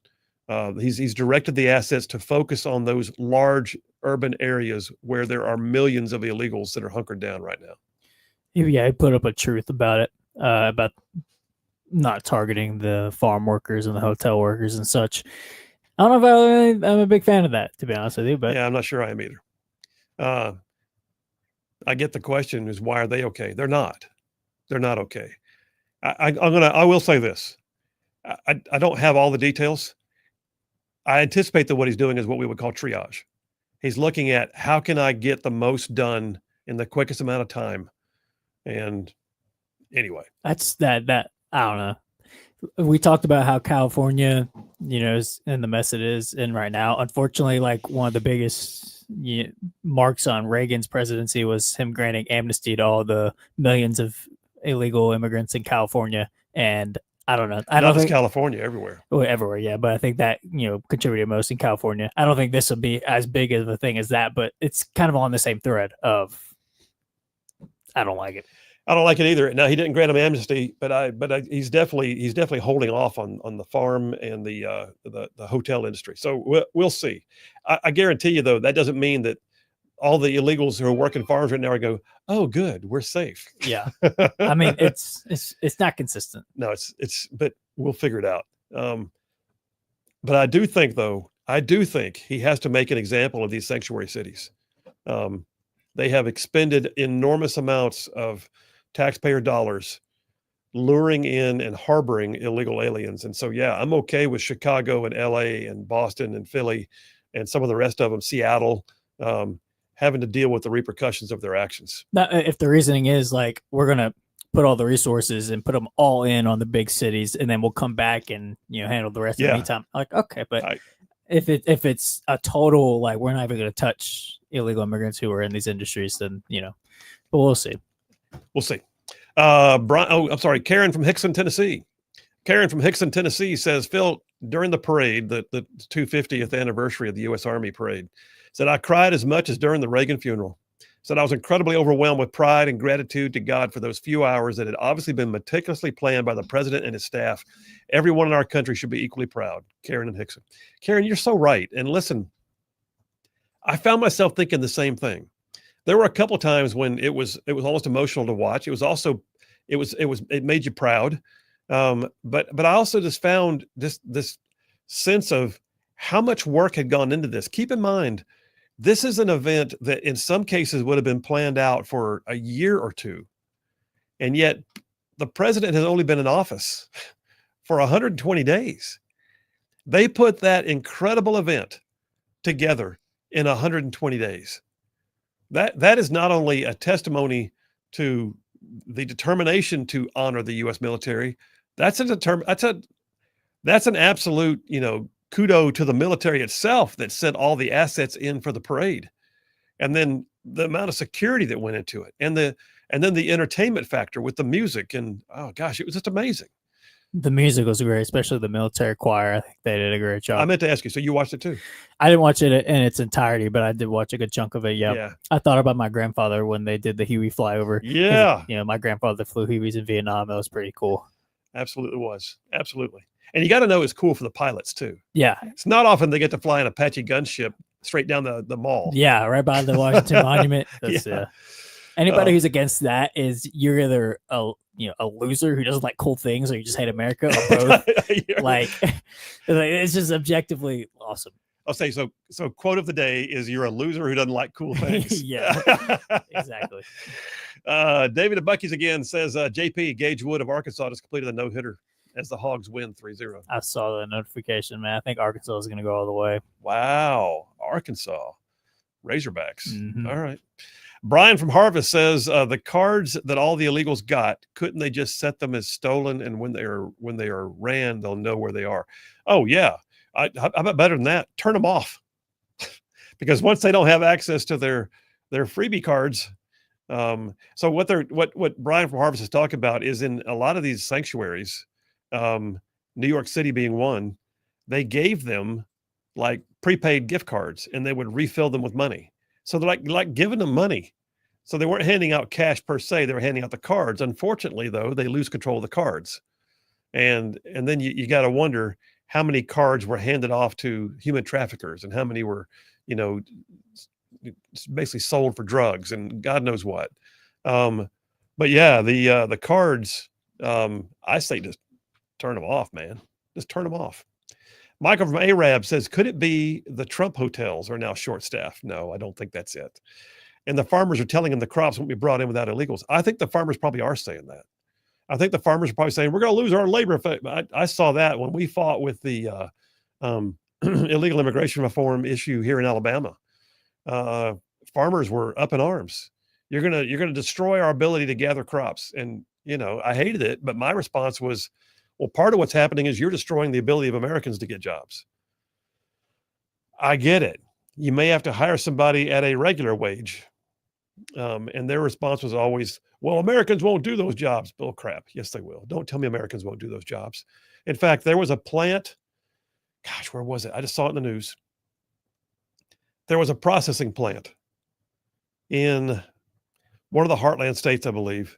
They did a raid, Nebraska, I think. They did a raid on it, and there were 70 employees who were illegal. And they were all taken out, weren't able to come back to work the next day. The plant had to do a job hiring fair, and they began filling the jobs with, guess what? American citizens. Funny how that works. Well, who did the job before the illegal immigrant took it? So, and I'll tell you too, when we did that in Alabama, when we passed the illegal immigration bill, there was a chicken plant in Marshall County that had like a huge absenteeism the next day. Like, bam, gone. They just like didn't show up for work. Makes you wonder why. Oh yeah, they were illegal. And they had to hold a job fair, and the line was out the door and down the street as American citizens were lining up for the jobs. Funny how it works. Mike from Coxie, Alabama says, I'm sure you do have some great stories to tell, but the thought occurs to me that I would not want to be a gunman who underestimated your abilities to defend yourself, Mr. Airborne Ranger. Oh, thank you, Mike. I appreciate you. I will not divulge my security measures. I will just say that they exist. Thank you very much. Scrolling down a little bit further, Jerry from Decatur says, awesome Army parade, proud, airborne. Jerry, appreciate you, man. Airborne to you. Brand spanking new in the text lines, I didn't get to it earlier, is Brad from Madison. Brad from Madison, we're glad to have you, buddy. He says, happy birthday to the U.S. Army Corps of Engineers. Outstanding. I'm assuming that means he's a service guy too himself, so thank you for your service. Last couple, then we'll take the break. Dave from Capshaw, Alabama. So my apologies if I sent this to you already. Not sure if it went through the first time. And it is Donald J. Trump on Truth Social saying a huge thank you to all the No Kings protesters yesterday. I was very concerned that a king would take my place, but thanks to your tireless efforts, I am still your president. Great job. Well, I hate to be the buzzkill, but it's not true. But it's still funny. I heard it was a meme that was created to make it look like it was a Truth Social. Still great, though. But it's the kind of thing he would say. Yes, it is. And, he probably saw that and thought that, I should have thought of that first before truthing it. So he probably would post it later. Navy Phil from Athens. Navy Phil says, sad little yellow dog Mike will never know about the brotherhood from those who serve. Nowhere will have work. Nowhere will have work where those who serve. We late. Anyway, I get it. You're saying there are people who will lay down their life for you as you will for them. Yes, indeed. Thank you, Navy Phil. Appreciate you as always. And then Jim from Athens says, Phil, my dad was a yellow dog many years ago. And then he said the Democratic Party left him. He couldn't agree with them any longer. A Navy veteran. He passed away in 2017. Thank you for his service, Jim. Appreciate you. And then I got one all the way down yonder in Citronelle. So is this Walt? Walt from Mobile County. Walt, we're calling you out, brother. We appreciate you. We're glad you're in there. He says, Walt's listening down in Citronelle, North Mobile County. God bless and go Trump. Appreciate it. Awesome. Take me to a break, JP. Last break on Meatloaf Monday. Charlene said we're either having tacos or meatloaf. She already texted me. I'm not sure which. I told her she was in charge. How about meatloaf? It's Meatloaf Monday. It is Meatloaf Monday. Tomorrow's Taco Tuesday. Mm-hmm. I won't argue whatever it is. Y'all stay tuned. We'll be right back.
We are back. Phil Williams, Rightside Radio, solid conservative, just plain right.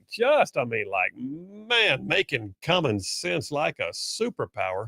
John from Huntsville says, JP and Phil both get an A double plus for their equally fantastic performances. However, today's co-winners with the perfect A triple plus are obviously Major General Joe Arbuckle, Scott Beeson, and Melissa Melendez for their equally extraordinary performances. Wow. Congratulations. By the way, he said, I was disappointed that Burger King didn't sponsor the No Kings protest because that would have been hilarious. Hey, let me go to the phones right now. Jeff Rowe from Indiana. Hey, buddy, how you doing?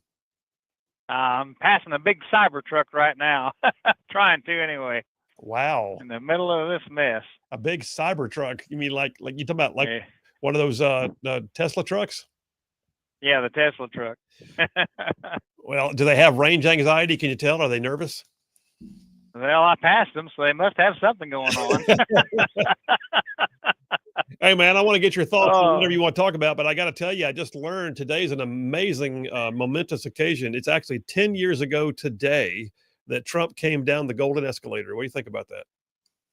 Oh, I think he should have come down sooner than that, actually. So he waited too long. Maybe we wouldn't have Obama in there if he had to come down a little sooner. Oh, no doubt. No doubt. Well, anyway, it feels like a million years ago, but yeah, just 10 years ago today. Yeah, 10 years goes by pretty quick, don't it there, old man? Oh, yeah. Well, you know what? I got more aches and pains and gray hairs in that last 10 years, too. I can just tell you. Oh, you got that right. Well, what do you go ahead. Let's talk about the No Kings. No Kings. No Kings.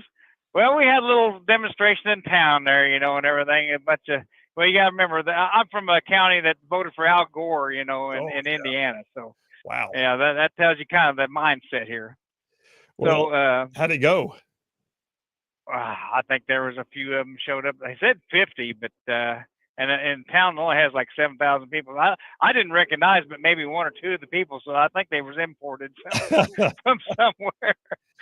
They looked even goofier than the normal people that live around there. Wow! But did they get anything done? Did they change any minds? I kind of doubt it. But I had to get on Facebook and do a little trolling because they had it posted on there and stuff, and I said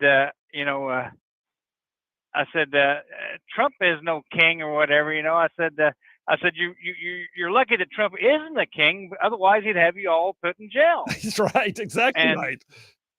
And then she come back and said, well, we have the right to freedom of speech and protest and everything. I said, then what are you protesting against? If he's not, I think he's really a bad king if he can't arrest the people who's protesting him. They don't get it. They don't get it at all, man. But you know what? I heard somebody say, and I agree with this, that the fact that they chose Flag Day / celebration of the U.S. Army Day to be their No Kings, national protest clearly indicates they are so tone deaf they could care less about our country. It's all about what they want. Oh, I know it. It's ridiculous. And I was going on there, basically, that. I was going to have the no brains protest and everything. If you have a no king sign, you have no brains. And one of them said that I was very intelligent. Sarcastically said I was very intelligent. I said, well, yeah, I probably am up to liberals that look up to me. I'm not very smart, but to liberals, I'm a genius apparently. Well, I love it. I think what we should have done is we should have had the counter protesters, and we would have called it the No Brains protest. I think that's awesome. Oh yeah, and then the last one had on there had one of these little memes. Everything Trump's did. 34 felony convictions, bankruptcies, and all these things that happened to him and stuff. And so I put on there, I said, even with all that, he beat your candidate so bad. I said, what does that say about your candidate? Perfect. All right, man, the music is playing. You be safe on the road, brother. We'll talk to you tomorrow, okay? You all have a good one now. See you, Phil. See you, Jeff.